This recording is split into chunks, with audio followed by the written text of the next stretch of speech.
daawadaha qiimaha badan oo waxaad kusoo dhawaataa janaalka Masrax Official lagu barateen casharada maadada chemistry-ga halkaana waxaan igala socodsiinaa anigoo ah Cabdullaahi Cawil Colombo.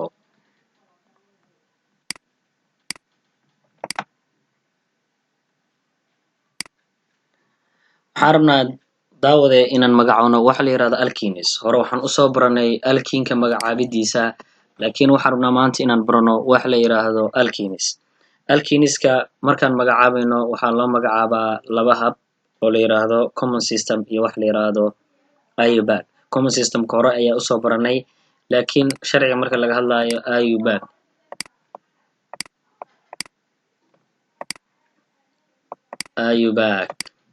waxaan rabnaa inaan wax ku magacaabno waxa waaye IUPAC kaliya waxaan raacaynaa shuruucdii alkenka aan kusoo qaadanay kaliya wuxuu kaga duwan yahay meesha horey alkenka waxaan ka tiri jirnay meesha side chainka uu ku dhow yahay kan waxaan ka tirinaynaa meesha double bondiga ugu dhow yahay uu ka tiri tusaale haddaa inta kasoo tiriyo 1 2 3 4 5 6 waaye so marka waxaa meesha ka muuqata halkan haddaan kasoo tiriyo kaarboonka shanaad oo kaarboonka afraad uu ku dhagaa halkan haddaan kasoo tiriyana wuxuu ku dhagaa kaarboonka labaad marka inta ka tiri 1 2 3 4 5 6 waxaan ka tiri meesha uu ugu dhow yahay waxa la yiraahdo double bond meesha ugu dhow yahay double bondigu waa kana intana waxaa ku dhagan waxa la yiraahdo side chain oo la yiraahdo methyl waxaa ku dhagan side chain la yiraahdo methyl marka silsilada waxaan dhihi doonaa methylka kaarboonka labaad methyl waxay ku dhagan tahay kaarboonka labaad ayay ku dhagan tahay waxaan dhihi doonaa jawaabta waxaan ugu jawaabi doonaa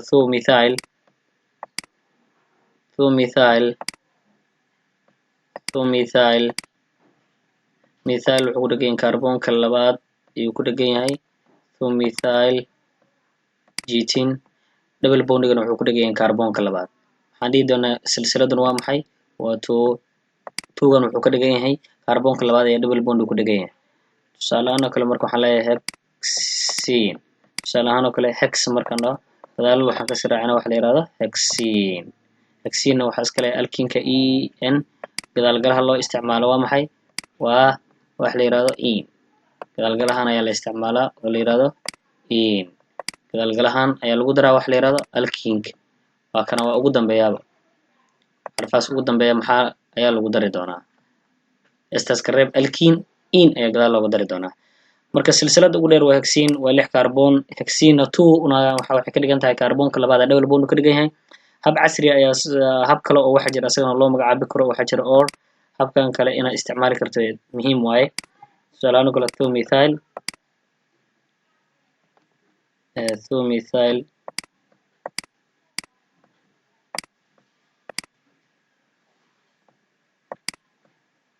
getin leedahay silsilada ugu dheer waa maxay hexa soo qaadanay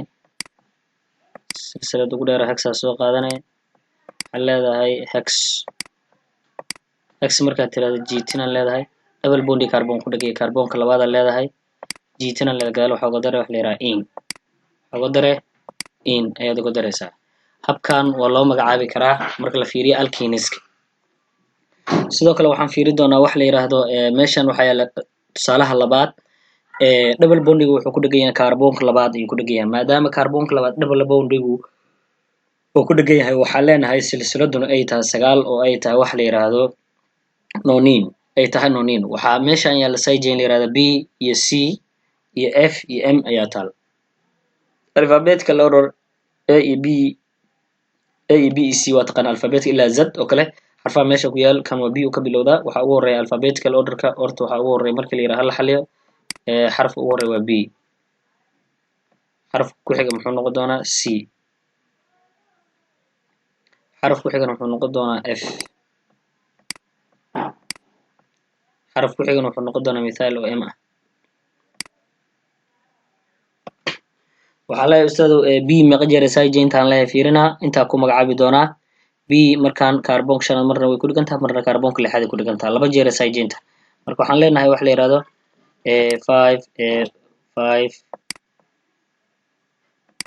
5 hakad 5,6 maadaama laba jeer ay tahay maxaa side chain kan isku mid ah di bromo aan isticmaali doonaa wax la yiraahdo di bromo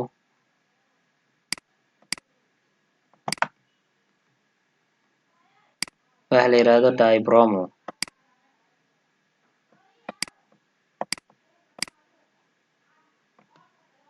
dibromo hadda waxaan xaliyay waxa la yidhahda dibromo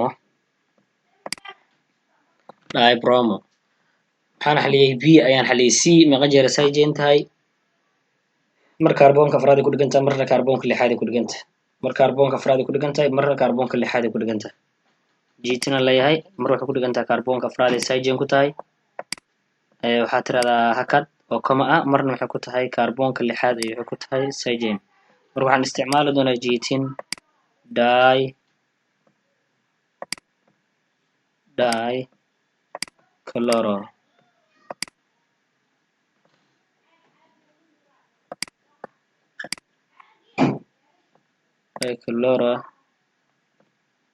dichloro jiitin maxaa ku xig xarfaan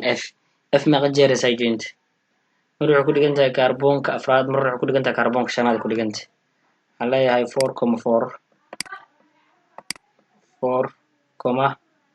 4,5 aan leeyahay mar kaarboonka afraad ku dhigan tahay marna kaarboonka shanaad waxay noqotay marka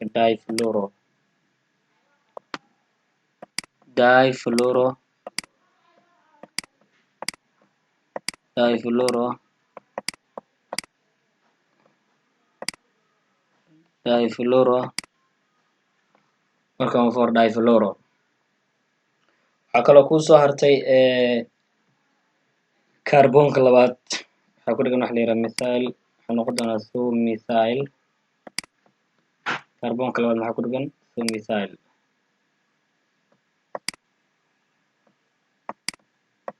thumethyl kaarboonka labaad waxaa ku dhigan methyl kaarboonka labaad waxaa ku dhigan methyl intii markaan xaliyay maxaan soo xaliyay hadda cygenadii aan xaliyay maxaa ii dhiman silsilada ugu dheer waa nonin waxaan leenahay double bond ku dhigan yahay kaarboonka labaad ayuu ku dhigan yahay kaarboonka labaad meeshaan ch2 laga reebay kaarboonka double bond marka waxaan dhihi doonaa 2 aan leeyahay nonin aan leeyahay 2 nonin macnaha waxa waaye kaarboonka labaad ayuu double bondigu oo ku dhigan yahay leedahay kaarboonka labaad ayuu double bond ku dhigan yahay waxaan leenahay 2 nonin okay marka 2 nonin markaan dhahno 2 nonin ayaan dhahnay habkan casriga oo kale meeshaan oo kale waxaa dhihi kartaa nonna xagga geegi kartaa 2 in waa dhihi kartaa sida midkaan oo kale aanu magacaabno oo kale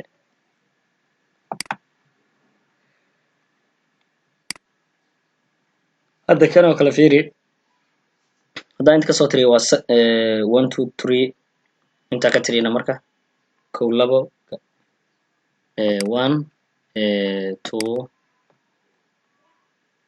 3 4 5 hadda waa tiriyey mar kaarboonka labaad waxaa ku dhigan double bond marna kaarboonka saddexaad waxaa ku dhigan kaarboonka saddexaad iyo kaarboonka labaad double bond ayaa ku dhigan marka waxaan leeyahay markaan magacaabayo kale waxaan leeyahay 2,3 jiitin aan leeyahay 2,3 jiitin markaan dhaho waxaan qaadan doonaa wax la yiraahdo 2,3 markaan dhaho silsiladu waa 5 waxaan leeyahay bent meesha laba double bond ayaa taal sooma marna waxay ku dhigan tahay bent aan leeyahay benta waxaan leeyahay di-in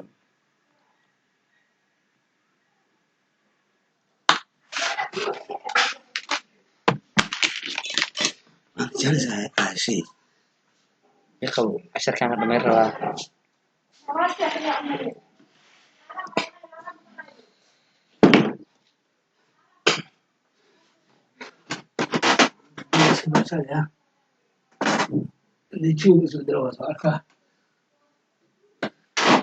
joogi karadan iska dhaaf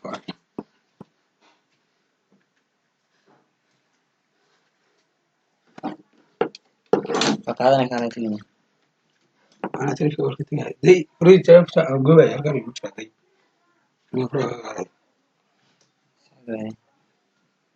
بالله علو تشوف ستور هذي الله يبارك فينا ويا ده حواي شاف سؤال قسم فوق وكدي وكواي كم بهم في الموت صح ورمود عرس واي أنا هذا ودنا قراءة حتى صعب الوقت في الوقت ما شاء الله نظيف وأنا أقول حي ودنا قراءة وقت هاي تضغط إلا كونتن أسمع مركز باش تسوي جيم مالك ضغط يكون كذا أسمع هو صوت كونتن مركي مري كونتن يسقال مركي مري هدنا لعبت ضغط مركي مري هدنا سلعبت ما شاء الله سان قولها قديه ودنا قراءة ودنا وبمبي وصول بمبي أكسجين كأ في شيء dawadaha qiimaha badan waxaa xogaa mashquul yar na soo kala dhex galay dad baa yimid marka iska dul qaado xogaa meeshaas oo kale haddaa cod maqashay meeshaan oo kale markaan halkaan oo kale magacaabista noo maraysay waxaan leenahay benta tie-in aan leeyahay tie-in benta tie-in wax kale kama wado in macnaha double bondiga wuxuu yaalaa laba meel marna kaarboonka saddexaad ku dhegan yahay marna kaarboonka labaad ku dhegan yahay marka 1.3 benta tie-in ayaan leenahay waxaan rabnaa midaan meesha taalla inaan magacaawno silsiladan dheer tusaale 1 2 waxaan ka tirinay meesha uu double bondi ka dhow yaan ka tirinaynaa kama tirinayno meesha side chain ku dhow waxaan ka tirinay meesha double bond ku dhow yahay 3 4 5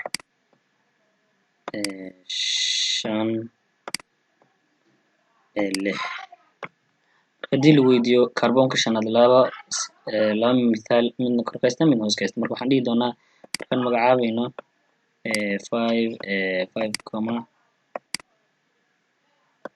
5 cheating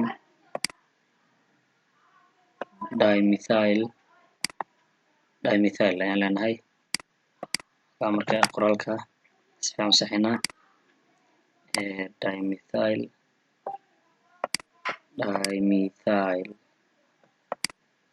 xoogaa farta hadday qalqallocanta haddaa wada iska dul qaado dimethyl okay waxaa leenahay kaarboon koowaad iyo double bond ku dhegan yahay silsiladan waxaan dhihi doonaa waa 1 kaarboon koowaad oo double bond ku dhegan yahay silsiladan waa 6 maxay noqon doontaa hexene noqon doontaa wax la yiraahdo hexene hadii la magacaabo noqon doontaa wax la yiraahdo hexene